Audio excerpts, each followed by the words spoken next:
In March, Trump went on Fox News and said it clearly. The United States does not need help from Ukraine. Not for Iran, not for drones, not for anything. A month later, Ukrainian officers were on the ground at Prince Sultan Air Base in Saudi Arabia, training American soldiers on Ukrainian technology to shoot down Iranian drones. Let that sit for a second. The country that Washington spent 2 years debating whether to supply with artillery shells is now the company providing the software that protects $1.3 billion worth of American aircraft in the Middle East. The country that begged for patriots is now teaching Americans how to defend against the exact same drones that Russia used to teach Ukraine how to die. This is not a heartwarming story about resilience. This is a story about power, about how it shifts, about who has it now and who's paying for it. And yes, it connects directly to the number on your gas pump. Start with the moment everything changed. On March 27th, Iranian drones and missiles struck Prince Sultan Air Base. 12 U.S. troops were wounded, including 2 seriously. Aircraft were damaged. But aircraft were damaged is the diplomatic version. Here's what actually burned. The base lost a rare E-3G Sentry long-range radar detection aircraft, the eyes of the entire American air operation in the region.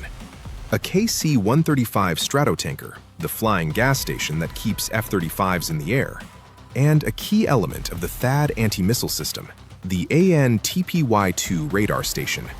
Total equipment destroyed, over $1.3 billion. Think about what that means operationally. Without the AWACS, the U.S. loses its early warning coverage over a theater the size of Western Europe. Without the tankers, long-range strike missions become impossible. Without the THAAD radar, the missile defense umbrella over the entire base has a hole in it. Iran didn't win a battle. Iran found the exact weak point in $100 billion worth of American military infrastructure and hit it with weapons that cost a few $1,000s each. That's the asymmetry, and Washington didn't see it coming. The attack destroyed a U.S. Air Force E-3 Sentry AWACS aircraft and damaged multiple KC-135 refueling tankers, highlighting a major gap in U.S. air defenses against cheap attack drones. The gap was simple. Patriot missiles cost $4 million a shot. Shahed drones cost $20,000 apiece. Iran sent dozens at once. The math doesn't work. You cannot defend a base by spending 200 times more per interception than the attacker spends per attack. The Pentagon knew this. They just didn't have a solution until they called Kyiv. Here's what you need to understand about SkyMap, because nobody in mainstream media is explaining it properly. SkyMap was built by Ukrainian firm Skyfortress in 2022 and refined under 4 years of Russian Shahed attacks. It processes data from over 10,000 acoustic sensors to detect drones and direct interceptors. It's the brain of a counter-drone operation born not in a lab, but under fire. Not in a defense contractor's office in Virginia, not in a DARPA lab in Silicon Valley. In a war, under constant bombardment, by engineers who couldn't afford to be wrong because being wrong meant their own cities burned. The principle sounds almost embarrassingly simple. Radars look for things. Acoustic sensors listen for things. Shaheds fly low, below radar coverage, hugging terrain, staying under the detection threshold of every system the U.S. military designed to stop ballistic missiles and fighter jets. But they make noise, a very specific noise. The engine frequency of a Shahed 136 is measurable, identifiable, separable from the sound of a generator, a bird, a sandstorm. You just need enough microphones spread across enough terrain, connected to an AI that can process the data in real time. SkyMap provides a dashboard with maps and video feeds that combines data from radars and sensors to identify approaching threats. It has reportedly become the primary command and control platform used by the Ukrainian military. 4 years of war gave Skyfortress something no defense contractor can buy: a training data set of thousands of real attacks. Every Shahed that flew over Ukraine taught the system something. Every intercept refined the algorithm. The U.S. military was trying to solve a problem in theory. Ukraine had already solved it in practice. over and over again, in real time, with real consequences. The deployment stands in sharp contrast to President Donald Trump's public stance. A month after Trump told Fox News the U.S. did not need external support, Ukrainian teams arrived to install the system. The Pentagon didn't announce this with a press conference. There was no ceremony. Ukrainian officers showed up at Prince Sultan, set up the equipment, and started training American soldiers on how to use it. Quietly. Because sometimes, the most important things in geopolitics happen without anyone issuing a statement. Now leave the desert airbase behind. Drive south. Get to the coast. Because the crisis in the Strait of Hormuz isn't just about drones. It's about what's underneath the water. The Iranian Revolutionary Guard has boarded and attacked merchant ships and has laid sea mines in the strait. Since 13 April, the U.S. has blockaded Iranian ports, leading to a dual blockade of the strait. A contact mine underwater is almost invisible. You don't see it. You don't hear it. You find it when your ship hits it. And a vessel carrying 2 million barrels of crude oil becomes a fireball that can be seen from space. Until the U.S.-Israeli war against Iran, the Strait of Hormuz was open, and about 25% of the world's seaborne oil trade and 20% of the world's liquefied natural gas pass through it every day. 25%. 1/4 of all the oil moving by sea anywhere on Earth. Through a corridor 39 kilometers wide at its narrowest point. Now mined, now contested, now a legal no-man's land where the U.S. Navy is clearing mines while Iran is laying new ones, and neither side has blinked. This is the direct line between a war 7,000 miles away and the price you paid the last time you filled your tank. The mine in the water is the reason oil hit $100. The mine in the water is the reason BlackRock is forecasting $150. The mine in the water is the reason your grocery bill is higher, even though you never bought a single barrel of crude oil in your life. And the question of who has the expertise to clear those mines, who has done this before, at scale, under fire, in contested waters, has one answer: Ukraine. Russia went into this war assuming Ukraine's navy would be irrelevant within days. They were right about the ships. They were catastrophically wrong about everything else. Ukraine didn't try to match Russia's naval superiority. Instead of rebuilding a traditional navy, Ukraine built a denial force made of unmanned surface vehicles and became the most practiced mine countermeasure force in the world through 4 years of operations in the Black Sea. The Black Sea was a laboratory. Russia laid mines, Ukraine cleared them.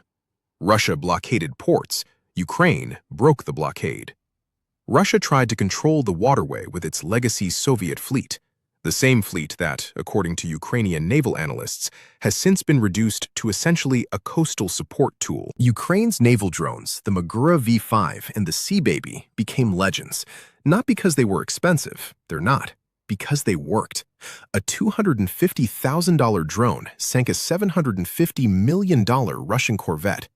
The math of modern naval warfare changed overnight. Now that experience is pointing toward Hormuz. 4 Ukrainian mine hunters, currently based in the United Kingdom, could join a British and French-led operation. The vessels are the 2 Sandown-class ships, Chernihiv and Cherkasy, and 2 Alkmaar-class vessels, Mariupol and Melitopol. A Ukrainian source told The Times, "We are ready to offer everything. There are 4 mine countermeasure vessels in Portsmouth.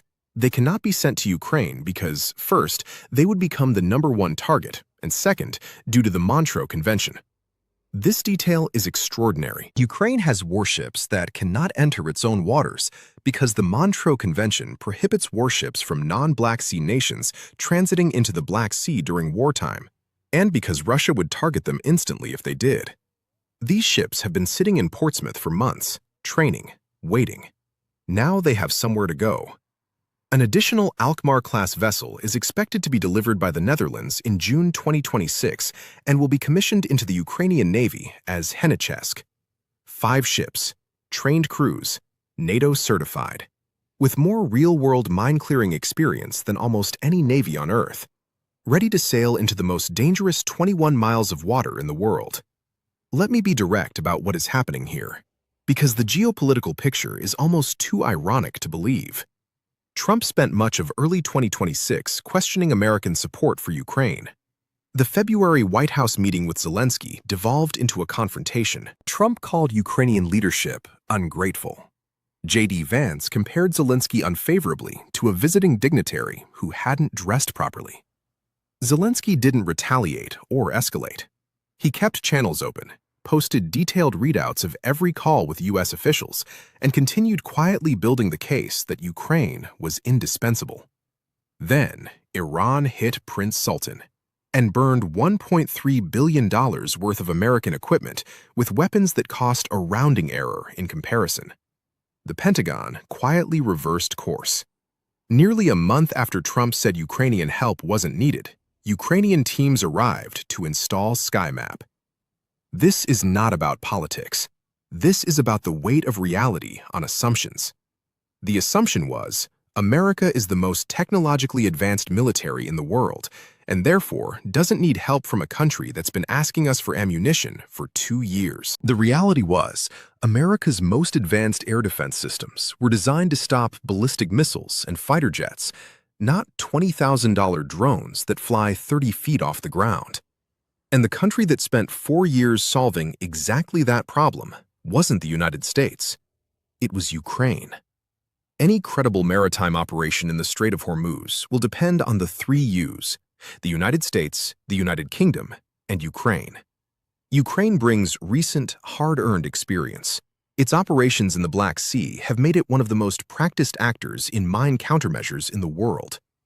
Ukraine has also pioneered the use of unmanned systems in naval warfare.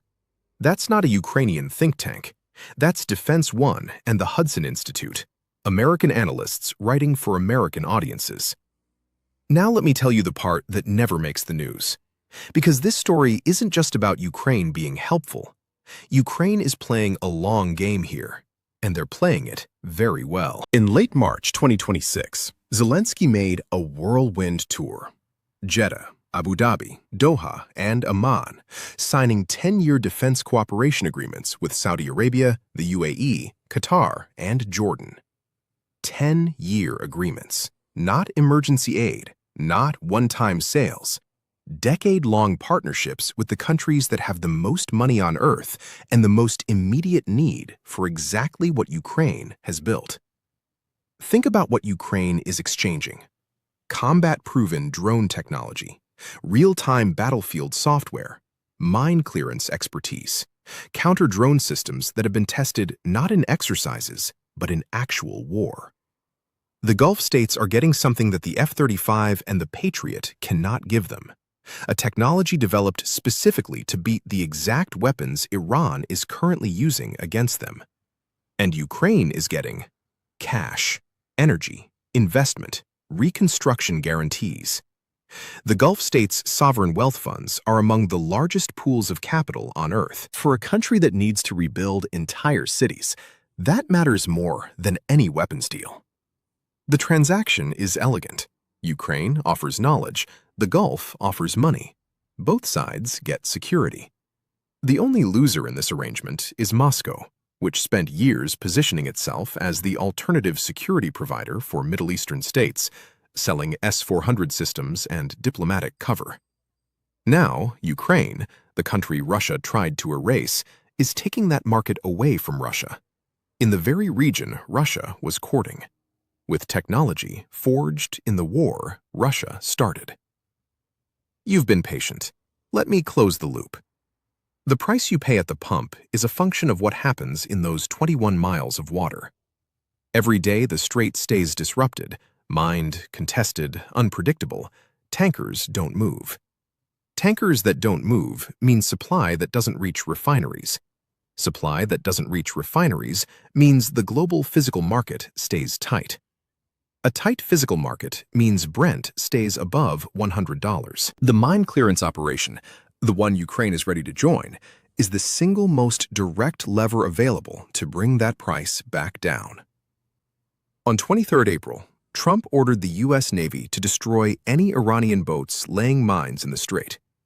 The clearance operation is beginning.